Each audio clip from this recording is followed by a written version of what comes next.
Šodien mēs turpinām tēmu veselības aprūpes pamatprincipi aprūpē mājās un sīkāk apskatīsim sadaļu aprūpes aspekti. Tālāk mēs esam nonākuši līdz terminam vai daļai, kur mēs parunāsim par to, kas tad ir aprūpe. Aprūpe ietver gan profilaksi, slimību profilaksi, gan arī pašu slimnieku aprūpi tieši slimības laikā. Un šeit arī varētu teikt klāt, ka tā ir arī rehabilitācija.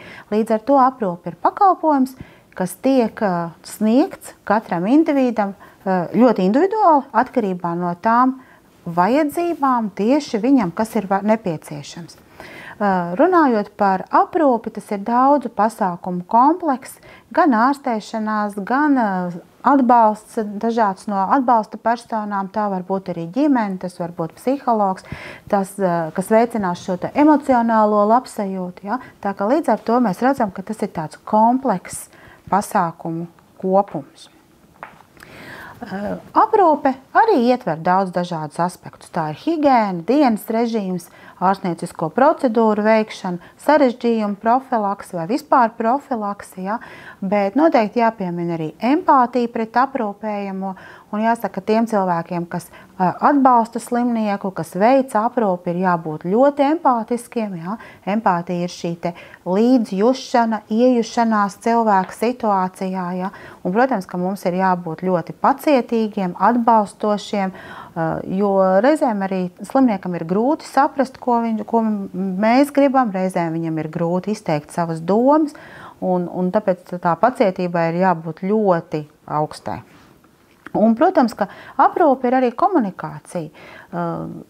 Kļūdaini ir tas tā doma, ka cilvēks var gulēt un viņam tikai gribās gulēt un viņam neko vairāk nevajag, bet īstenībā aprūpē ļoti svarīga un arī šajā holistiskajā aprūpē ļoti svarīga ir šī komunikācija, sarunas, dienas notikumu izstāstīšana, ja, lai cilvēks justos piederīgs. Tātad runājot, vai kas būtu tas svarīgākais, kam pievērst uzmanību, ja mēs rūpējamies par savu tuvinieku. Es jau mazliet pieskāros, bet atkārtošu vēlreiz. Tātad pirmām kārtām jau tā ir šī drošība, ja, pārvietošanās drošība, apavu drošība. Ļoti svarīgi ir arī patstāvības veicināšana. Un te atkal jāsaka, ka jo ilgāk mēs šim cilvēkam ļausim darīt pašam vai veicināsim viņam darboties pašam, jo ilgāk viņš arī jutīsies komfortablāk un tāds piederošāks pie sabiedrības. Bieži vien kļūdaini ir tie uzskati, ka cilvēks guļ un tad mēs viņu tikai aprūpējam, visu pienesam klāt, ja? Bet īstenībā viņš pats varbūt pat jūtās labāk, ja viņš pats var aizsniegties līdz krūzītei, pats var paēst, pats varbūt var arī piecelties un pastaigāt nedaudz, ja? Tā kā arī par to ir jāatcerās. Protams, ļoti svarīgs ir uzturs un ļoti svarīgs ir arī šīs higienas procedūras un personīgā higēna, jo jāatcerās, ka slimiem cilvēkiem ļoti bieži sākās nesaturēšanas problēmas, ja? Gan urīna, gan fēču, jo ir šis sfinkteru vājums, kas veicina šo nesaturēšanu. Tāpēc higēna ir arī kā profilakses pasākums gan ādas bojājumiem, gan izgulējuma profilaksē. Un tā ir tāds ļoti svarīgs aspekts. Un, protams, saskarsme, sarunas ar aprūpējamo, sadarbība gan ar pašu slimnieku, gan sadarbība arī ar ģimenes ārstu, ar māsu, ir tas, kas arī veicina tādu kvalitatīvu šo aprūpi mājās. Ja mēs runājam par patstāvības veicināšanu, tad te ir arī ļoti svarīgi atcerēties, ka ir pēc iespējas ilgāk jāļauj cilvēkam pašam darboties, un jāsaprot, kas tad varētu ietekmēt patstāvības mazināšanos. Pirmkārtām jau, protams, tas ir gan šis nespēks, gan varbūt saslimšanas gaita, gan arī varbūt ķermeņa masas zudums, ja, jo cilvēkam vienkārši nav spēka, viņš ir nogursts un viņš negrib. Sāpes noteikti varētu būt tās, kas viņam arī liks vairāk būt nekustīgam vai vairāk sev pasaudzēt, bet mums esošajiem līdzcilvēkiem ir jāveicina, lai viņš tomēr ceļās, darbojās, kustās, protams, savu spēju robežās, bet jābūt ļoti pacietīgiem, ja reizēm tas notiks daudz lēnākā tempā, daudz ilgāks būs vajadzīgs tas laiks nekā tad, kad viņš bija vesels. Un, protams, runājot par šo kustību, ir ļoti svarīgi runāt arī par to, kā mazināt mazkustību. Te, protams, vairāk nodarbojās ar šo jautājumu gan ergoterapeiti, gan fizioterapeiti, ja, un noteikti ar viņiem ir jāpakonsultējās, bet svarīgi atcerēties, ka ikdienā ir jāveic arī tādi pavisam vienkārši vingrinājumi, kas liek cilvēkam pakustēties, ja, arī ar nelielām, kaut arī nelielas kustības vai ierobežotas kustības ir vienalga. Ja cilvēks var pakustināt pirkstus, var pakustināt plaukstus, var pakustināt kājas, ja, tad arī šie vingrinājumi ir ļoti svarīgi. Un, protams, ir jāatcerās, ka cilvēks jau, ja viņš var sēdēt ratiņkrēslā, tad viņš var pārvietoties arī ratiņkrēslā, bet, kas ļaus viņam arī būt kustīgākam, bet šeit, protams, ir ļoti svarīgi atcerēties atkal par šo te drošību.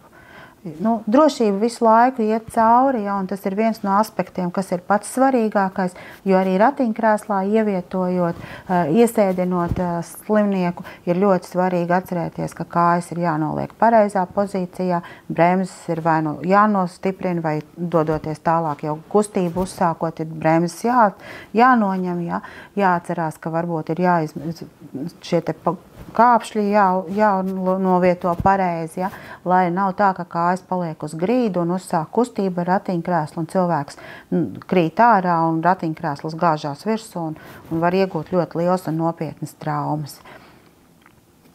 Par apaviem runājot, mēs jau nedaudz pieskāros, bet vēl ir jāatcerās īpaši, ja ir jušanas traucējumi, un daudzām saslimšanām arī ir šī blakus parādība jušanas traucējumi, tad ir jāatcerās, ka ir pareizi jāizvēlās apavi, tiem ir jābūt brīvi uzvelkamiem, viegli uzvelkamiem, bet tai pašā laikā tiem ir jābūt slēgtiem, nevar būt tikai tādas iešļūcamas šķības, ja? Un noteikti ir jābūt slēgtam purngalam, un noteikti ir jāsaprot, lai tas apavs derētu, lai viņš nav pa ciešu, jo tas arī var veicināt gan dažādus noberzumus, gan izgulējumu veidošanos. Noteikti jāpadomā par to, ka jābūt apaviem ar neslīdošu zoli, kas ir viens no tādiem drošības aspektiem, un noteikti arī jāpiemēro apavi ir katra cilvēka individuālai pēdai. Cilvēkam, kuram ir kustību traucējumi, jušanas traucējumi, ja, nevajadzētu lietot apavus uz galīgi bez papēžiem, ja, nedaudz tai zolītei ir jābūt, bet tai pašā laikā arī nevarētu būt apavi ar papēžiem, jo arī tas palielina kritienu risku. Runājot par uzturu, droši vien, ka jums būs vēl arī kāda cita nodarbība, kur jūs par to, vai lekcija, kur jūs par to runāsiet, bet mazliet paskatoties no tāda aprūpas viedokļa, uzturā, protams, ir pāris lietas, kas ir ļoti, ļoti būtiski. Un pirmais, tas ir optimāla temperatūra uzturam, sabalansēts uzturs attiecīgi tām kustībām vai attiecīgi tām fiziskām aktivitātēm, ko cilvēks vēl var padarīt. Ja? Tātad šīs te kaloriju līmenis kaloriju daudzumam ir jābūt pareizam, un noteikti arī ēdienam, jeb uzturam ir jābūt estētiski baudāmam. Tās ir tās galvenās lietas, ko es varbūt šobrīd gribētu pieminēt. Ja mēs runājam arī vēl par guļošiem, ilgstoši guļošiem slimniekiem vai cilvēkiem, kuriem ir jau risks uz izgulējumu veidošanos vai jau ir parādījušies izgulējumi vai nedzīstošas brūces, tad arī attiecīgi konsultējoties ar savu ģimenes ārstu ir arī jāatcerās, ka ir speciāli olbaltumvielu maisījumi vai tādi dzeramie dzērieni, ja, kas varētu sekmēt šo te muskuļu masas nemainīgumu vai ādas ātrāku sadzīšanu, bojājumu sadzīšanu. Ja? Tādēļ, piemēram, cilvēkiem, kuriem jau ir izgulējumi, arī ir šie speciālie kokteļi jau nozīmēti ar ārsta nozīmējumu, izrakstīti, pielāgoti, ja? Tieši viņiem. Viena no lielākajām problēmām ilgstoši guļošu slimnieku aprūpē, protams, ir izgulējumi, un tādēļ ļoti liela uzmanība ir jāpievērš izgulējumu profilaksei, kas noteikti ir daudz vieglāk veicama nekā tad, kad jau tas izgulējums ir parādījies. Runājot par izgulējumu veidošanos, par brūču ārstēšanu, ir jāatcerās pāris tādas ļoti svarīgas pamatlietas. Pirmais ir grozīšana, un grozām mēs šos guļošos cilvēkus ik pēc 2 stundām, un vēlams būtu to darīt arī visu diennakti. Otrs būtu higēna, kur arī ir ļoti svarīga un būtiski. Un higēnā ir jāatcerās par jau speciāliem mazgāšanas un higēnas līdzekļiem, jā? Nevis jebkurām parastām ziepēm, un arī ādas pasargāšanu. Un, protams, arī vēl par dažādu palīgu līdzekļu izmantošanu izgulējuma profilaksē. Un, ja mēs runājam arī par to garīgo veselību vai tādu psiholoģisko komfortu, tad, protams, ir ļoti svarīgi šī saskarsme ar aprūpējamo.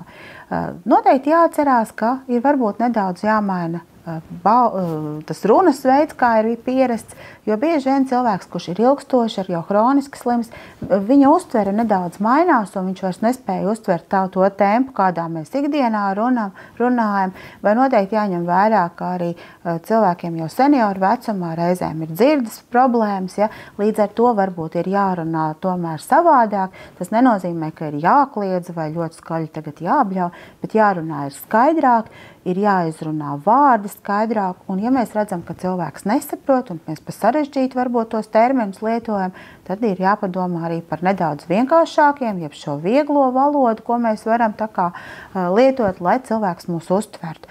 Bet noteikti, ja mēs uzdodam jautājumu, mums ir jāsaprot, vai cilvēks saprot, vai viņš mums var atbildēt, tā, lai būtu komforts gan viņam, gan mums, un lai mums būtu arī tā sadarbība. Jo, protams, kad saskarsmē ir viena no tām svarīgākajām lietām aprūpē. Ja? Viens ir tas, ko mēs darām fiziski, aprūpējot, mazgājot, barojot, ja? Bet saskarsme nenoliedzam visu laiku ir klāt esošana, un visu laiku viņi turpat vien mums ir, un nav jau tādas vispār darbības, ko mēs veicam vispār bez saskarsmes. Saskarsmē ar slimniekiem, protams, ir daudz gan šīs pozitīvās, gan arī kāda negatīvā lieta, ja? Bet jāatcerās, ka tā ir ļoti svarīga, ļoti būtiska, bet varbūt ir nedaudz atšķirīga nekā ar tiem cilvēkiem, kas nav slimi. Tāpēc ir jābūt ļoti pacietīgiem, jo atkal jāpiesauc vārds empātija. Noteikti ir arī ģimenei ir jāsadarbojās ar savu ģimenes ārstu, ar māsu, ja, jo tikai šie profesionāļi var pateikt to, kas ir visvairāk vajadzīgs, kas ir nepieciešamāks, bet ģimenei ļoti svarīgi, vai tām personām, kas aprūpē slimnieku, ir ļoti svarīgi pamanīt dažādas izmaiņas, ja, piemēram, kāds ādas bojājums, kāds apsārtums vai elpošanas izmaiņas. Ja? Un tad ir svarīgi, protams, ziņot ģimenes ārstam, konsultēties, ja? Un varbūt arī ļoti ātri saņemt palīdzību. Galvenais ir saprast arī, ka tā ir neatliekama situācija, un tad ir svarīgi ļoti ātri arī saukt šo neatliekamās palīdzības dienestu. Ja? Bet, lai nav tā, ka cilvēks guļ vairākas dienas un neviens nav pamanījis, ka, piemēram, viņam veidojās kāds izgulējums uz muguras, vai viņam pēkšņi ir parādījies klepus, kuru, tā kā prasot, cik tad dienas tam cilvēkam tas klepus ir, viņš izrādās neviens nezina. Ja? Tās ir tādas svarīgas lietas, kas ir jāpamana, un arī jāsadarbojās ar ar profesionāļiem. Savukārt ļoti svarīgs aspekts ir arī aprūpētāja loma vai šis stress, ar ko bieži vien ir saistīta aprūpētāja loma. Arī šis aspekts noteikti attiecās uz holistisko aprūpi, jo, kā mēs jau sākumā noskaidrojām, tad holistika ir ne tikai, holistika ietver ļoti daudz visu, ko arī ģimeni, arī līdzcilvēkus un viņu sajūtas. Līdz ar to bieži vien arī aprūpētājiem var veidoties stress, un šo stresu var radīt, piemēram, bažas par to, vai viņš var pareizi aprūpēt savu piederīgo vai savu saslimušo, vai viņš to spēj vispār darīt, vai viņš, kas ar šo slimnieku notiks nākotnē, vai kādas būs grūtības. Tie ir tādi aspekti vai pamatprincipi, kas noteikti ir jāatcerās, par kuriem ir jāpadomā, jo tas noteikti ir tas, kas var radīt bažas, raizes un arī stresu izraisīt. Runājot par šo aprūpētāju lomu, tad noteikti ir arī vairākas problēmas, jeb šie riska faktori, ar ko ir saistīta aprūpētāja loma, un tie varētu būt gan fiziskie apstākļi, gan šī izolācija, no apkārtējās vai ikdienas dzīves, jo, ja mums mājās ir aprūpējams cilvēks, tad, protams, kā arī līdzcilvēku vai viņa ģimenes locekļu ikdiena tiek pakārtot vai vismaz izmainīta saistībā ar saslimšanu. Un tādēļ arī ir bieži vien šī paša aprūpētāja izolācija notiek, jo vairs nevar aiziet tik daudz, kur ir iepriekš, vairs nevar varbūt visas aktivitātes veikt, kas iepriekš ir bijušas, un tādēļ arī parādās tādas izmaiņas. Bieži vien gadās arī kā riska faktors, ko noteikti vajadzētu pieminēt, ir šīs te nereālās vai neattaisnotās cerības. Cilvēks ir cerējis, ka viņš ļoti labi tiks galā ar visiem pienākumiem un savu piederīgo varēs labi aprūpēt, bet tad, kad viņš nonāk reāli un sāk to darīt, viņš saprot, ka neizdodas, un bieži vien ir tā, ka cilvēki vaino arī sevi. Arī tas ir kā liels riska faktors, kas var radīt stresu par to, ka es netieku galā ar to. Stresu var radīt arī nepietiekama atpūta, nepietiekama miegs, piemēram. Ja? Mēs zinām, ka ja mājās ir ļoti nopietni saslims cilvēks, tad ir tā aprūpe, protams, diennakti 24 stundas gandrīz vai nepieciešama, un tad arī cilvēkam, kurš veic aprūpi, varētu būt, kurš veic aprūpi, ir nepietiekams miegs, nepietiekama kaut kādu savu individuālo vajadzību apmierināšana. Ja? Ļoti svarīgi ir arī, cik cilvēks ir emocionāli noturīgs, cik ļoti viņš var izturēt šo savu līdzcilvēku saslimšanu. Bieži vien ir tā, ka cilvēks, protams, ļoti līdz pārdzīvo un ļoti emocionāli to izdzīvo, un arī tas ir riska faktors, ka viņš varētu izdegt vai viņam varētu parādīties stress. Un, protams, arī cilvēkam, kurš veic aprūpi, ir nepieciešams savs laiks sev, laiks, kad viņš var nedaudz atpūsties, kad viņam noteikti ir vajadzīga arī privātā telpa un zināšanas par to, ko tad viņš dara un kā viņš var vēl vairāk un vēl labāk palīdzēt savam līdzcilvēkam. Runājot par aprūpētāja lomu, ļoti svarīgas ir arī šīs aprūpētāja un aprūpējama savstarpējās attiecības.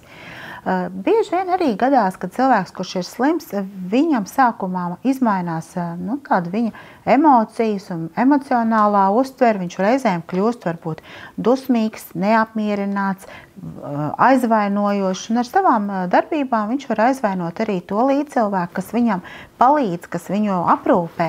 Tā kā arī ar to ir jārēķinās, ka tas arī varētu būt viens tāds aspekts, kas ietekmē vai rada stresu. Un, protams, arī šīs neprasmīgi veidotas attiecības. Es nezinu, kā runāt ar cilvēku, kurš ir slims. Es nezinu, kā runāt, vai man liekas, ka es varbūt nepareizi to daru. Ja? Tā kā arī tādas varētu veidoties šīs attiecības. Ir situācijas, kad arī aprūpētājs var kļūt nedaudz vardarbīgs un var kļūt dusmīgs un varbūt aizskart savu cilvēku, kas viņam sniedz palīdzību. Tā kā arī tās lietas ir jāņem vērā. Runājot par aprūpi un aprūpētāju, ļoti svarīgs ir, protams, arī aprūpētāja veselības stāvoklis, un šeit ir atkal jāatgriežas pie šī fizioloģiskā veselības stāvokļa, jo arī cilvēkam, kas veic aprūpi, ir jāpadomā par sevi, par savu veselību, un ir jāpamana kaut kādas izmaiņas, ar kurām varbūt organisms signalizē. Noteikti tās ir galvas sāpes, tas varētu būt arī paaugstināts asinsspiediens, ja? Tas varētu būt stress, tas varētu būt nogurums, hroniski miega traucējumi. Tā kā tikko mēs pamanām kaut ko tādu, tad ir skaidrs, ka tas ir signāls arī no organisma puses, ka ir jāatpūšās un ir nepieciešama atpūta.